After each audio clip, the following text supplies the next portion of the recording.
Chers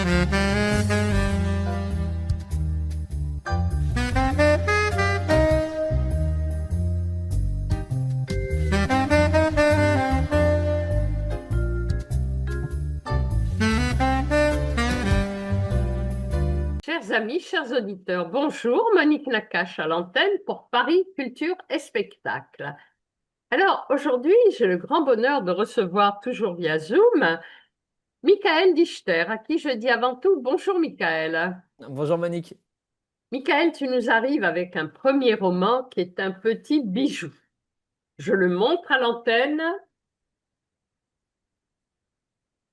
Alors, c'est peut-être un peu flou, mais vous inquiétez pas, vous allez avoir la photo dans le montage pour le générique. On l'appelait Benny Diamond. Alors, il y a trois parties dans ce roman. Mm. Dans la première partie, quelque part, tu campes tes personnages. OK? Et alors, ce que j'ai beaucoup apprécié, c'est que chaque partie commence par une citation du Tanakh.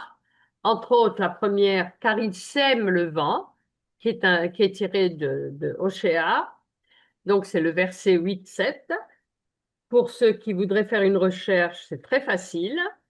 Et tout démarre avec une naissance, la naissance d'un garçon après 5 filles chez le rabbin Wiesel en 1921 en Pologne. Alors, à toi, Michael. Ah, à moi quoi? Eh oui, à toi de nous parler de cette première partie et ce que tu as envie de laisser passer comme information pour le lecteur concernant cette première partie où, comme je rappelle, tu campes tes personnages. Car il sème le vent, c'est vraiment ouais, l'introduction.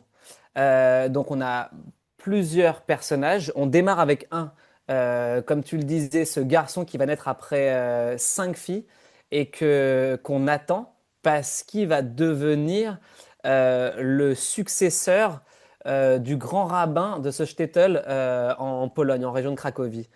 Donc il est très très attendu. C'est aussi un livre sur l'héritage, sur ce qu'on lègue, sur ce qu'on transmet.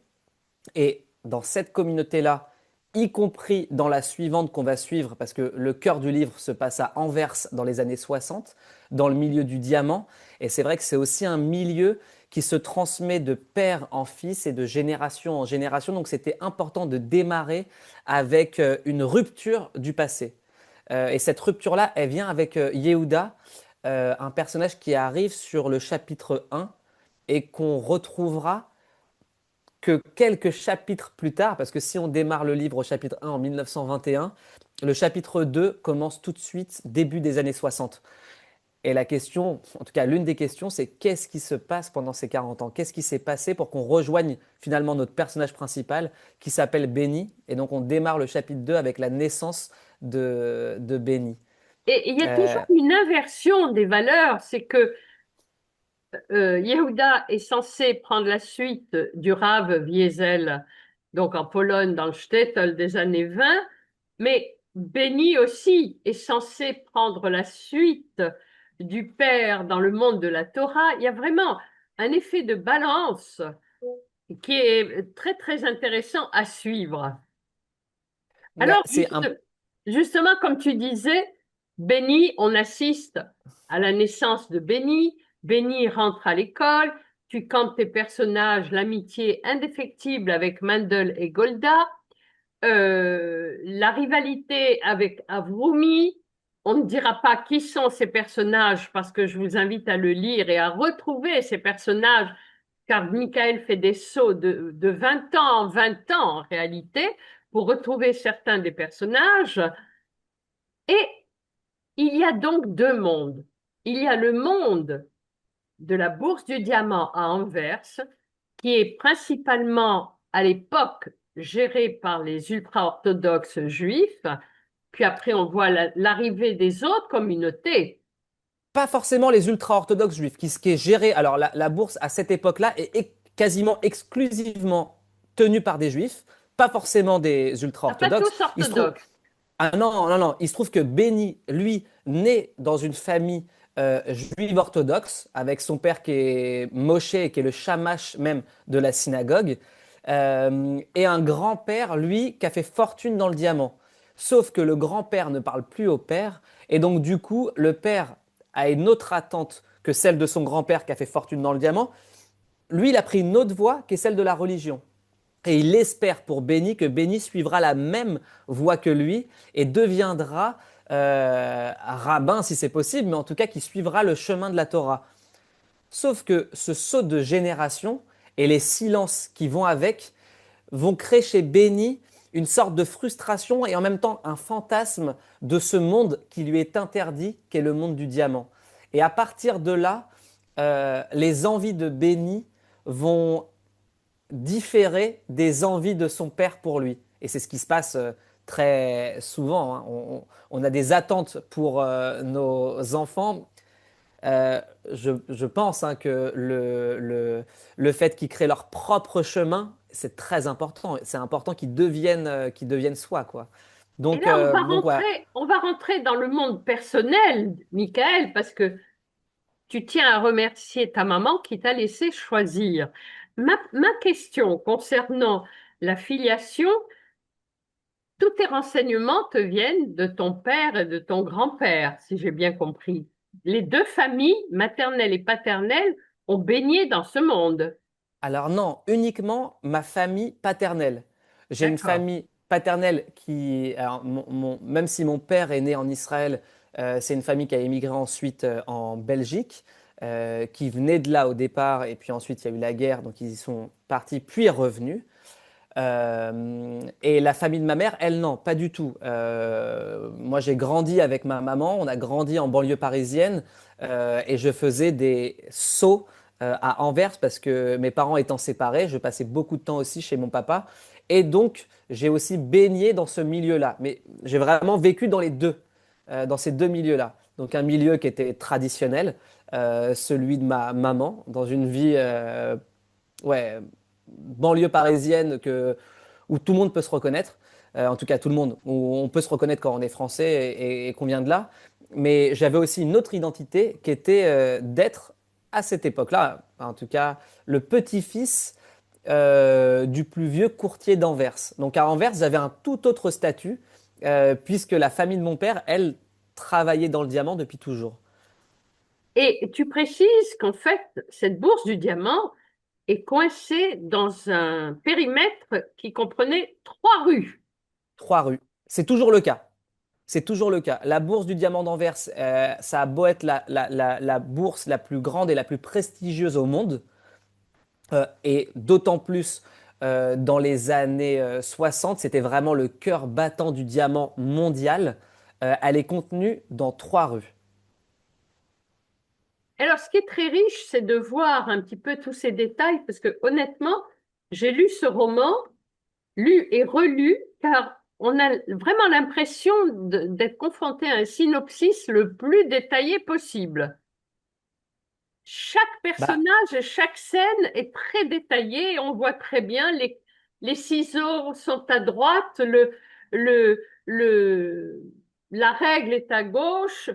Sylvia donne ses premières instructions car on va voir évoluer Benny qui va tout faire, qui a un petit peu honte du statut de son père, qui se laisse mépriser par des membres ça de la part de là. communauté et Ça qui part veut presque de là. absolument rejoindre ce monde du diamant. Il ne veut plus faire des livraisons qui lui rapportent dans la journée de quoi se payer un falafel. Et d'ailleurs, je fais un petit clin d'œil à Yossi, qui est très présent tout en étant dans la cuisine. Enfin, il y a vraiment des personnages qui sont très sympathiques et le coup de crayon pour les scalper est excellent. Voilà, c'est gentil. Ça me vient, je pense, aussi du cinéma, qui est mon premier métier. Moi, je suis scénariste et réalisateur, et c'est vrai que je travaille beaucoup en image et en mise en scène. C'est-à-dire que comme je sais que enfin, l'histoire que je vais écrire va être ensuite mise en scène, mon cerveau fait tout de suite le lien. J'imagine tout de suite la déco, j'imagine tout de suite la musique. Et en fait, je me suis dit, pour ce premier roman-là, pourquoi ne pas aller au bout de ce que je sais faire, c'est-à-dire enfin, créer des décors j'allais dire clé en main, mais en tout cas le plus construit possible, où tu puisses, même en lisant, que ça soit, tu puisses sentir les odeurs, voir les couleurs, entendre la musique. C'est ça qui m'a intéressé et je pense que c'est là où j'ai vraiment pris du plaisir à l'écriture de ce roman-là et c'est pour ça que tu l'as senti autant détaillé. Ah, tout à fait. Et ça et aussi parce que j'y ai vraiment vécu. Parce que les bureaux de la bourse que je décris, j'y ai vraiment passé mon enfance. Les papers qu'on ouvre pour aller découvrir les diamants, je les ai vraiment touchés. La salle, la taillerie où tu vois ces 200 tailleurs, je l'ai vraiment visité. Et ça a vraiment été le métier de mon oncle, mon père à un moment, mon grand-père toute sa vie. C'est des choses que je connais par cœur. Donc d'où tous ces détails, Y compris le vocabulaire propre au diamant, parce que Benny a y compris le emprunté un livre vocabulaire. et on le voit vraiment. La table, qui est la première facette du diamant, parce qu'il y a aussi l'histoire d'un diamant brut qui traîne dans la poche de Yehuda, et ça, vous le découvrirez en lisant le livre. Il y a des C'est vrai qu'il y histoires de a, Schreimel aussi. il y a un diamant qui va nous suivre tout du long et un diamant qui va être étalé sur 3 générations et ça va être le fil conducteur de Yehuda, puis de Moshe et ensuite de Béni. Et bien sûr, il y a quand même une histoire d'amour. Il y a toujours une histoire d'amour dans les bonnes histoires. Et en fait, c'est là qu'on voit apparaître Ève avec deux familles antinomiques dans la bourse du diamant, quelque part, les Steimer, qui ne veulent pas de Béni, qui ne fait pas savoir qu'il est le petit-fils de Yehuda. Et qui fait même tout pour le cacher. Tout à fait. Parce qu'il a envie d'être, mais de pas être dans l'ombre de quelqu'un. Il veut devenir légitime. C'est vraiment toute sa quête. C'est une quête de légitimité. Et on voit apparaître aussi la communauté Grouzi. Qui est une On commune, dévoile rien, on dévoile Michael. rien, mais qui est une communauté extraordinaire, qui a vraiment posé ses valises à Anvers. Donc à Anvers, ils sont vraiment très très représentés. Et c'est une communauté, si on peut faire une parenthèse, cette communauté-là, c'est une communauté juive qui a vécu à l'Est et qui, au moment de la guerre, un peu avant, même un peu après, au lieu de partir comme la plupart sont partis plutôt vers l'Ouest, eux ont rejoint leurs frères plutôt à l'Est, vers la Russie et surtout vers la Géorgie, parce que les Gruzes viennent de Géorgie. Sauf que dans les années 50, 60, ils ont été stigmatisés et ils ont été d'autant plus violentés que presque ceux qui les avaient précédés. Donc ça a été une communauté ça a été très très compliqué pour cette communauté-là, qui a fini par s'en sortir, mais après la chute du mur de Berlin, en tout cas après l'explosion de ce bloc. Et on assiste Et aussi donc, à un tas de petites historiettes qui révèle aussi le caractère de ce milieu orthodoxe. Par exemple, l'histoire des caramels, qui se termine par la mère qui offre la poularde à celui qui a été volé. Enfin, c'est quand même, euh, ça place les personnages et l'ambiance d'une époque. Ça, c'est très important dans l'écriture. En tout cas, j'essaye de le faire. C'est que donc là, toi, tu parles de la grand-mère, l'arrière-grand-mère même de Benny, un personnage qu'on voit seulement sur 2 ou 3 chapitres. Mais c'est très important d'avoir des séquences très fortes parce que c'est évidemment, mais même dans la vie de tous les jours, par les actes, c'est les actes qui nous définissent. Et donc, d'avoir une seule action qui soit très forte nous fait comprendre toute l'ampleur du caractère de cette arrière-grand-mère et aussi du père de Yehuda, donc qui il était ce grand rabbin de ce shtetl. En une séquence, en un chapitre, on sait exactement quelle a pu être la vie de Yehuda. Et on apprend beaucoup sur le diamant sans aucune lourdeur. C'est très concis. Par exemple, les 4C, le poids, le carat, la couleur, la clarté, la coupe, puis tout le vocabulaire qui va avec. Les rondes, les ovales, les princesses, les marquises, avec une légère phrase, une phrase conquise qui permet de les définir. Et toujours Béni qui veut absolument s'en sortir, qui grâce à son oncle Isaac arrive à rentrer dans un atelier, mais ça lui suffit pas. Il a une ambition de vouloir grimper et il arrive à les grimper. Benny, c'est un personnage, c'est sa mère qui le définit comme ça, il a un feu en lui. Un feu qui sera impossible à éteindre et un feu qui ne doit pas le consumer. Donc ça va être tout ça l'enjeu de Benny, de montrer qui il est sans se brûler les ailes. Et en ce qui concerne le milieu du diamant, moi je trouve que c'est un milieu qui est fascinant. Et j'ai essayé, c'est un peu tu sais, le principe du rookie, du stagiaire, de l'apprenti. C'est ce que va devenir Benny. Et donc on prend par la main le lecteur pour lui montrer comme à Benny. Donc Benny découvre en même temps que le lecteur qu'est-ce qu'est ce monde. Et le lecteur comprend en même temps que Benny les codes de ce monde qui est un monde en soi, quoi. Un monde très fermé, très opaque, mais grâce à Benny, Benny nous ouvre les portes, ouais. Et c'est vrai qu'il ouvre les portes également au lecteur parce que il n'y a pas de temps de latence. On découvre en même temps que lui, mais quelque part on s'accapare ces codes de la bourse du diamant. On s'imagine, on se projette avec Benny dans ses locaux et c'est toute la force de ce roman.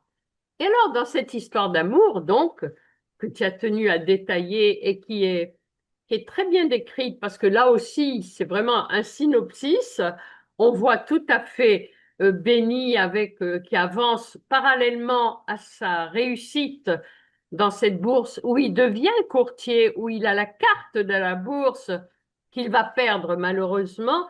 Et nous Oui, arrivons à la troisième partie, la vengeance et la rétribution. Alors, vas-y, vengeance et Michael. rétribution.